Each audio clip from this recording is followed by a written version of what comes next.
वंदे मातरम। बहुत स्वागत है आप सभी का खबर उत्तराखंड में। आपके साथ मैं हूं मनीषा शर्मा। तो धामी सरकार के 100 दिन पूरे हो चुके हैं और इसी बीच आपको देहरादून का रुख करवाते हैं। सीएम पुष्कर सिंह धामी कार्यक्रम में क्या कुछ कह रहे हैं, सुनिए। नवंबर 2025 को हम इन योजनाओं को पूरा करने वाले हैं, क्योंकि हमने कहा है कि पहले 3 सालों का, उसके बाद 10 सालों का, 10 सालों का रोड मैप बनाकर, और उसमें आप सबका भी सहयोग चाहिए, क्योंकि हमने कहा है कि हमारे सारे अधिकारीगण, सारे कर्मचारीगण ठीक जो तय समय है, ठीक जो उनके कार्यालय खुलने का समय है, उस समय पर वो कार्यालय पर पहुँचे। और इसके लिए कुछ जगह पर मैंने स्वयं भी तय किया था, और मैं हमारे मंत्रीगण लोग भी जहाँ भी जाएंगे वो अपने अपने विभागों से संबंधित या अन्य विभागों से संबंधित इस प्रकार की चीज़ों का सीधे अवलोकन करेंगे कि कहाँ पर कौन समय पर आए हैं कि नहीं आए हैं। एक कार्य व्यवहार, एक कार्य संस्कृति हमको पूरे उत्तराखंड के अंदर लानी है। और ये कोई मेरे अकेले का काम नहीं है, या इतने लोग जो मंच पर बैठे हैं इनका काम नहीं है। हम सब लोग बराबर के उसमें सहभागी हैं। मैं चाहूँगा कि आप लोगों का भी लगातार उसमें सहयोग पहले से भी मिलता रहा है और आगे भी मिलता रहे। जिस प्रकार से भी हमारा शासन, जिस प्रकार से हमारी कार्य संस्कृति अच्छी हो सकती है, उस दिशा में हम सब लोगों को काम करना है। पिछले 100 दिन के अंदर चूँकि हमने संकल्प लिए थे, कुछ संकल्प लिए थे, उन संकल्पों पर हमने निर्णय लिए। समान नागरिक संहिता पर आप सब लोगों के बीच में लगातार बात आती रही है, और ये संकल्प चूँकि कुछ जगह से बात आई थी कि कुछ लोग मुझे पत्र लिखने वाले हैं, कुछ लोग कहने वाले हैं कि समान नागरिक संहिता का कानून आप क्यों लागू करने वाले हैं उत्तराखंड के अंदर।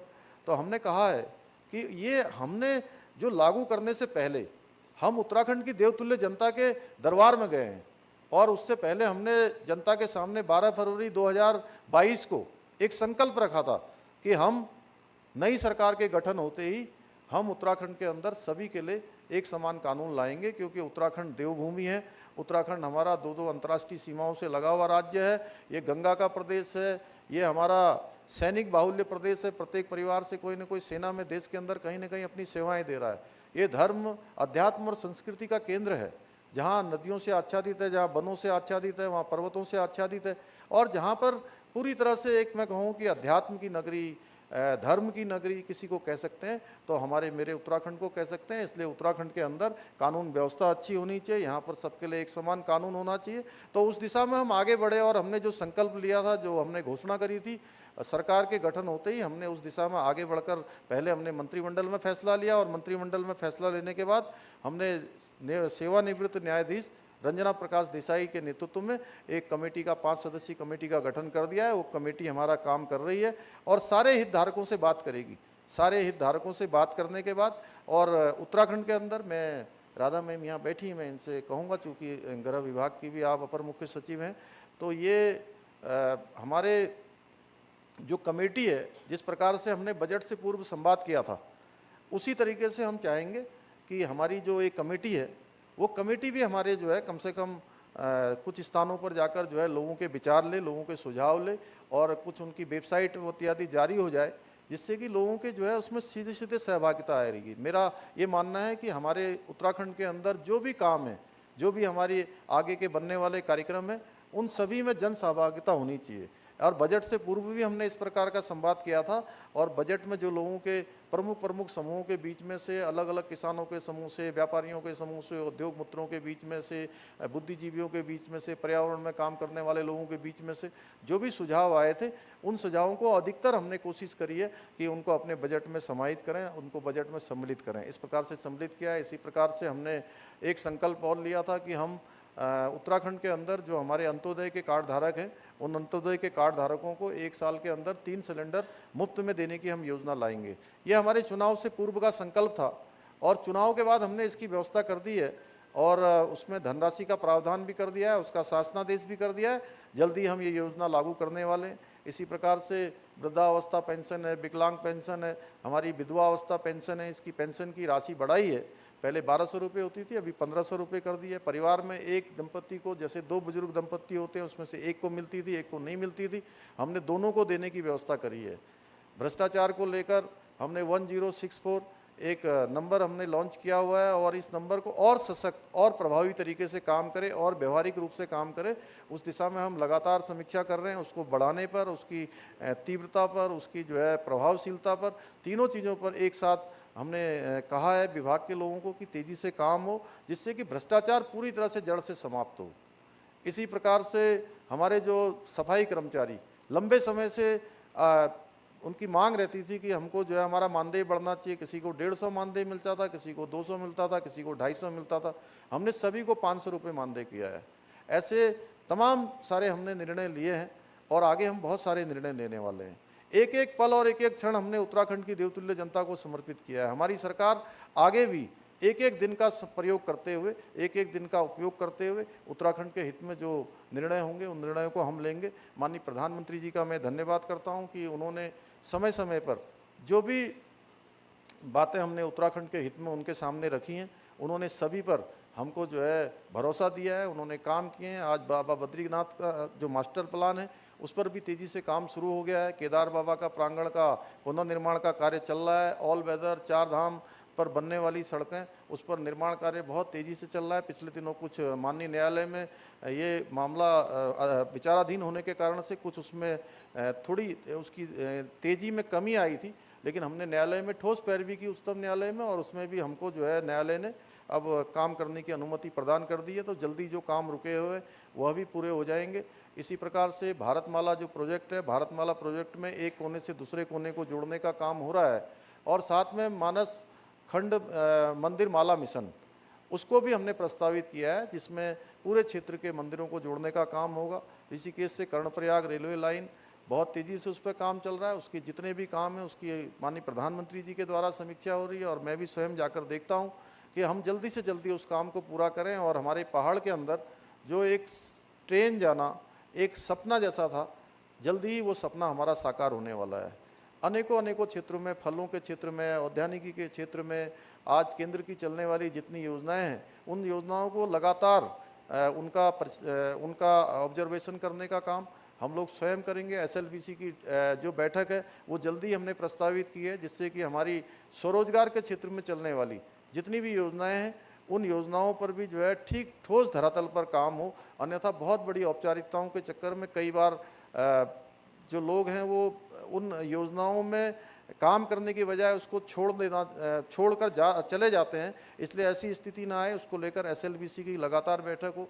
जो हमारी वीर चंद्र सिंह गढ़वाली के तहत चलने वाली योजनाएं हैं, उन योजनाओं को प्रोत्साहन के रूप में हमने उसकी धनराशि बढ़ाने का भी प्रावधान किया है। मुख्यमंत्री स्वरोजगार योजना, मुख्यमंत्री नैनो योजना, ऐसी अनेकों योजनाएं, और स्वयं सहायता समूह जो चलाने वाली हमारी बहनें हैं, मातृशक्ति है, उस मातृशक्ति ने जिसने उत्तराखंड बनाने में अपना महत्वपूर्ण भूमिका निभाई, और आज बहुत सारे लोगों को, मैं लाखों नहीं हजारों नहीं लाखों लोगों को जो रोजगार देने का काम कर रही हैं, उसको भी और सशक्त बनाने का हमने निर्णय लिया है। फलों के क्षेत्र में, बागवानी के क्षेत्र में, एप्पल मिशन में हम आने वाले दिनों में बहुत आगे जाने का जो काम है उसकी योजना हमने प्रस्तावित की है। तो ऐसे बहुत सारी की है। आज के अवसर पर मैं आप सभी का यहाँ पर पुनः एक बार अभिनंदन करता हूँ, आप सबका धन्यवाद करता हूँ। और मुझे चूँकि प्रेस कॉन्फ्रेंस कुछ नहीं थी, आज ये समर्पण वाला इन्होंने जो 100 दिन का बनाया हुआ है वो आप सबको समर्पित करता हूँ, उत्तराखंड की जनता को समर्पित करता हूँ। बहुत बहुत धन्यवाद। तो धामी सरकार के 100 दिन पूरे हो चुके हैं, और इसी उपलक्ष्य पे अपनी क्या कुछ उपलब्धियां इन 100 दिन में रही राज्य सरकार की, उन्हीं को गिनाते हुए, उन उपलब्धियों को सामने रखते हुए सीएम पुष्कर सिंह धामी नजर आए। इसके अलावा आने वाले समय में क्या कुछ योजनाएं हैं जो राज्य की जनता को समर्पित की जाएंगी, और किस तरीके से राज्य की जनता के लिए वो विकास के रास्ते खोले जाएंगे उन योजनाओं के माध्यम से, उनका वर्णन भी, उनका उल्लेख भी सीएम पुष्कर सिंह धामी करते हुए नजर आए। तो देहरादून में ये कार्यक्रम आयोजित किया गया है, जिसमें धामी सरकार के 100 दिन पूरे होने पर इस कार्यक्रम में संबोधित कर रहे थे सीएम पुष्कर सिंह धामी। 100 दिन विकास के समर्पण और प्रयास के वो जो मुख्य उद्देश्य है कार्यक्रम का, वो यही कि 100 दिन में क्या कुछ उपलब्धियां राज्य की सरकार ने लोगों के बीच लेकर आई। राज्य सरकार उन योजनाओं को, उनका उल्लेख सीएम पुष्कर सिंह धामी ने किया, और साथ ही साथ आने वाले वक्त में कितनी वो तमाम योजनाएं हैं जिनका सीधा फायदा राज्य को, राज्य के विकास को, और साथ ही राज्य की जनता को मिलेगा। तो इन सभी बातों का जिक्र करते हुए और आखिर में अपने संबोधन को जनता जो उनके संबोधन को सुनने के लिए वहां पर थी, उनके अभिवादन स्वीकार करने के साथ ही उन्होंने अपने संबोधन को समाप्त किया।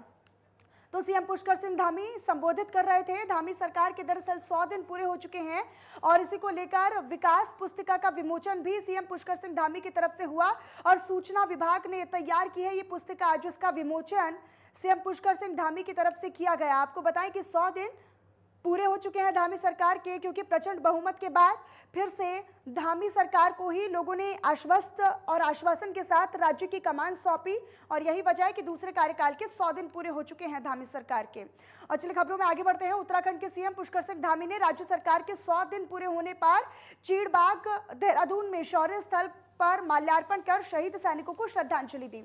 इसी अवसर पर सीएम पुष्कर सिंह धामी के साथ कैबिनेट मंत्री गणेश जोशी भी मौजूद रहे।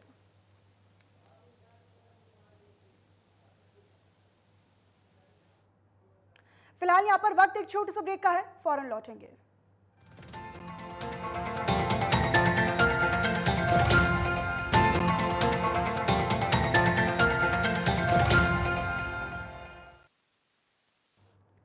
और चलिए ब्रेक के बाद एक बार फिर से आप सभी का स्वागत है। रुक करते हैं बुलेटिन में कुछ और खबरों की तरफ।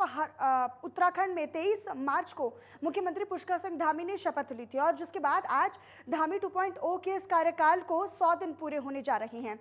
हालांकि सरकार के गठन के बाद से ही यह स्पष्ट कर दिया गया था कि 100 दिन के कार्यकाल का रिपोर्ट कार्ड सरकार जनता के बीच रखेगी, जिसके साथ ही सभी कैबिनेट मंत्रियों से उनके विभागों में इस 100 दिन के भीतर किए गए कामों की रिपोर्ट कार्ड भी चेक किया जाएगा। और साथ ही साथ मुख्य रूप से 100 दिन के कार्यकाल के दौरान मुख्यमंत्री ने न सिर्फ कई बड़ी योजनाएं शुरू की हैं, बल्कि तमाम ऐसे बड़े फैसले भी लिए हैं जिनका जनता को सीधे फायदा भी पहुंचा है। यहाँ पर एक तरफ धामी सरकार के इस 100 दिन के कार्यकाल को ऐतिहासिक फैसला लेने वाला कार्यक्रम बता रही है, तो वहीं दूसरी ओर मुख्य विपक्षी दल यानी कांग्रेस धामी सरकार के 100 दिन पर जमकर हमला बोलती भी नजर आ रही है।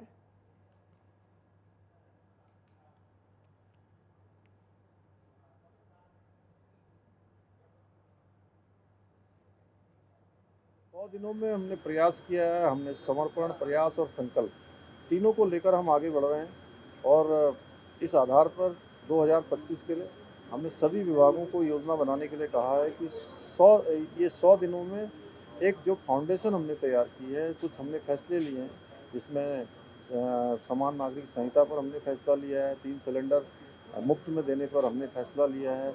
इसके साथ ही वृद्धावस्था पेंशन है, विकलांग पेंशन है और हमारी विधवा पेंशन है, तीनों पेंशनों को हमने बढ़ाया है। साथ ही पहले परिवार में एक पेंशन मिलती थी, अब दोनों को पेंशन देने के, दोनों बुजुर्ग दंपतियों को दोनों को पेंशन देने की व्यवस्था की है। ऐसे ही इसी प्रकार से भ्रष्टाचार जो हमारे यहाँ दीमक की तरह लग गया है, उत्तराखंड पूरा पारदर्शी हो। उत्तराखंड अगर भ्रष्टाचार मुक्त होगा तो निश्चित रूप से सभी में हमारी कार्य संस्कृति भी आएगी, कार्य व्यवहार भी आएगा और तेजी भी आएगी। तो उसके लिए हमने सरलीकरण, समाधान और निस्तारण की जो एक हमारा मंत्र है, उस मंत्र के आधार पर हम लोगों ने आगे बढ़ने का एक फाउंडेशन तैयार किया है। उसके आधार पर हम लगातार आगे बढ़ रहे हैं। पहला 100 दिन ये एक एक्शन प्लान बनाने का होता है और इन 100 दिनों में जो हमने संकल्प पत्र जनता के बीच में लेके गए थे, उस संकल्प पत्र को अपनी गीता मानते हुए उसका अंततः पालन के लिए सभी विभागों को निर्देश देने के बाद उन पर कार्रवाई की जा रही है, ताकि जो हमारे संकल्प थे जनता के साथ चुनाव में उनको पूरा कर सकें।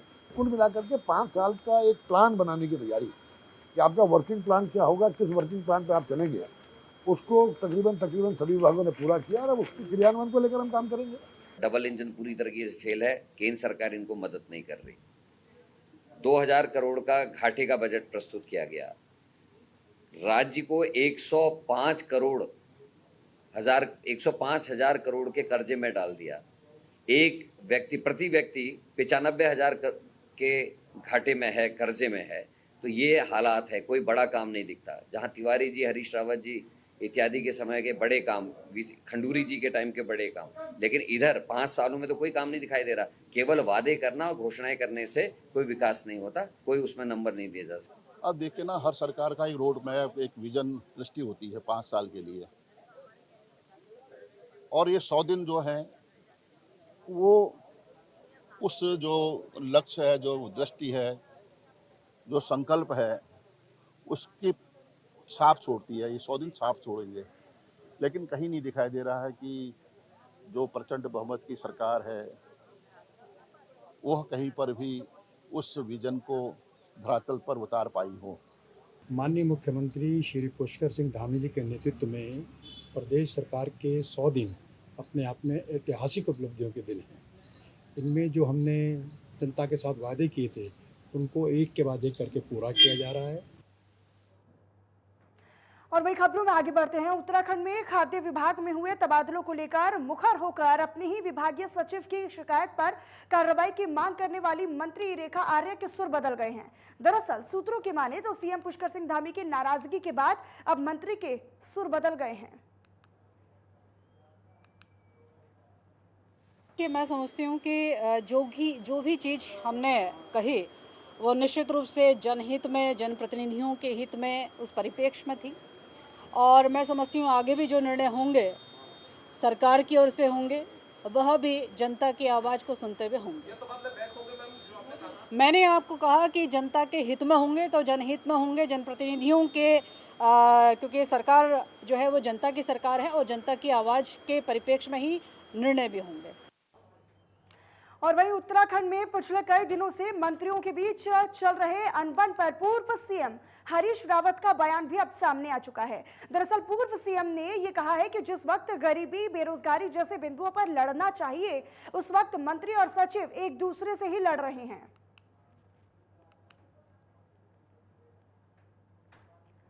ये बड़ा दुर्भाग्य है जिस समय गरीबी, बेरोजगारी और इस राज्य के साथ हो रहे अन्याय के बिंदुओं पर लड़ना चाहिए था, उस समय मंत्रीगण जो है हमारे सीनियर ब्यूरोक्रेट से लड़ रहे हैं। और वहीं नानक मत्ता के ताज पैलेस में 3 दिवसीय जिला प्रशिक्षण वर्ग का शुभारंभ हुआ। इसी दौरान पूर्व सांसद बलराज पासी, जिला अध्यक्ष विवेक सक्सेना और पूर्व विधायक डॉक्टर प्रेम सिंह राणा ने दीप प्रज्वलन कर कार्यक्रम का शुभारंभ किया। दरअसल आपको ये भी बताएं कि प्रथम दिन 3 सत्रों का आयोजन किया गया, जिसमें प्रथम सत्र मुख्य वक्ता पूर्व सांसद बलराज पासी, द्वितीय सत्र पूर्व दर्जा राज्य मंत्री प्रकाश हरबोला और अंतिम सत्र सोशल मीडिया के प्रदेश संयोजक भुवन जोशी ने लिया।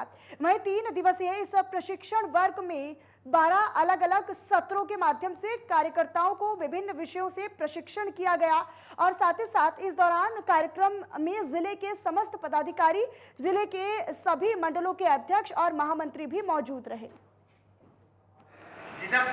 मंडल महामंत्री, प्रदेश पदाधिकारी, मोर्चों के जिलाध्यक्ष, जिला महामंत्री, ये अपना 12 सत्रों में 3 दिन में 12 सत्र होंगे। हर सत्र का विषय अलग अलग है।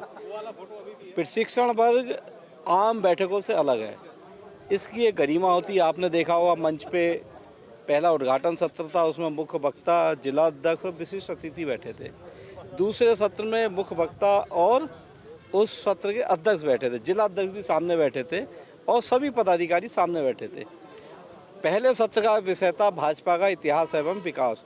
दूसरा सत्र का विषय था बदलती परिस्थिति में भाजपा का दायित्व। और वहीं चमोली जिले में बीते 6 महीने से अपनी लंबित मांगों को लेकर राजस्व निरीक्षक और राजस्व उप निरीक्षकों की तरफ से पुलिस कार्य का बहिष्कार किया हुआ है। दरअसल कार्य बहिष्कार के चलते लोगों को भारी परेशानियां भी उठानी पड़ रही हैं। जिले के राजस्व क्षेत्रों में पुलिस का जो कार्य है वो ठप हुआ पड़ा है और हड़ताल से राजस्व क्षेत्र के मुकदमों में भारी विलंब भी होता जा रहा है।